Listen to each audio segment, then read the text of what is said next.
હવે આપનું નામ જણાવશો અને આપ કેટલા વર્ષથી આ ચણતરનું પ્લાસ્ટરનું કામ કરો છો એ પૂરો પહેલાં તો તમારો પરિચય આપો. રણછોડ.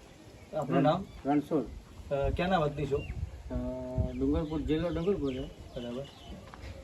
મીણા. અને કેટલા સમયથી તમે આ કડિયા કામ કરી રહ્યા છો? 20 સાલ થઈ ગયા. 20 સાલથી.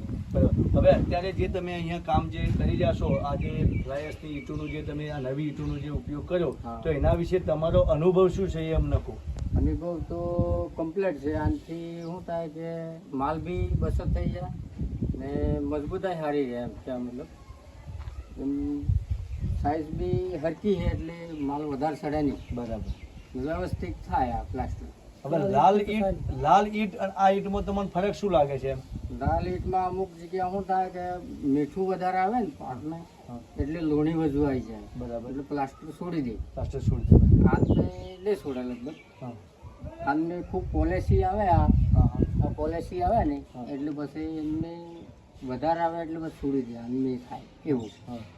પણ વધારે પોલિસી છે ને એટલે આ તો બરાબર છે. બરાબર. બરાબર.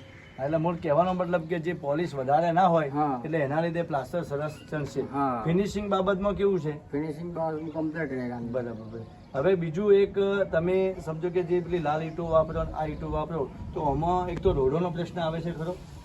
રોડા એટલે મતલબ ટુકડા વેસ્ટેજ? ના ના નહીં આવે. બિલકુલ વેસ્ટેજ નથી ના આવતું. નથી. અને પેલા લાલમાં લાલમાં આવે. એમાં વેસ્ટેજ વધારે. હા વધારે આવે. હવે આ પોતે કડિયા કામ 20 વર્ષથી કરે અને અહીંયા અમારા જ ગામના પોતે કેશાજીભાઈ રાઠોડ એટલે કે ડેપ્યુટી સરપંચ છે અને આજે એમની દેખરેખ હેઠળ જે કામ થઈ રહ્યું છે તો એમનો અનુભવ શું છે એ વાત કરશે. તમને આ ઈંટો વિશે તમને સાહેબ શું લાગ્યું ને એ 2 મિનિટ માટે થોડી અમને ઈંટોનું જે મજબૂત સિમેન્ટની ઈંટો છે ને એક જ સાઈઝમાં એકથી મજબૂત આવે છે અને સારામાં સારી ઈંટ આવે છે. સિમેન્ટનો ઉપયોગમાં બી ફાયદાકારક રહે છે. બધી રીતે ચણતરમાં અને એક સરખું ચણતર આવે છે. અને જ્યારે લાલ ઈંટોની તકલીફ જેવું છે કે લૂણો લાગે છે ને ત્યારે એના સિમેન્ટના પ્લાસ્ટર કરેલા પોડા પડી જાય છે. પણ સારામાં સારી એક સિમેન્ટની મજબૂતાઈનું સિમેન્ટનો ઉપયોગ કર્યો તો અમે તો સારું મસ્ત એવું કામ થાય છે.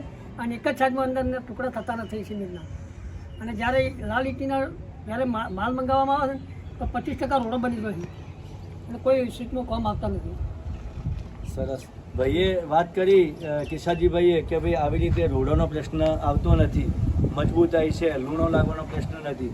તો આપ પણ આપણા ઘરની અંદર જ્યાં પણ મકાન બનાવવા માંગતા હોય તો લાલ ઈંટની જગ્યાએ જો આ ફ્લાય એશની એટલે કે સિમેન્ટ પ્લસ ફ્લાય એશ જે આવે છે એનો ઉપયોગ કરશો તો આપણા ઘરની મજબૂતાઈ વધશે અને બીજું કે એમાં ઠંડકનો પણ પ્રશ્ન રહેશે અને એ રીતે આપણને વાપરવા માટે ફાયદાકારક છે.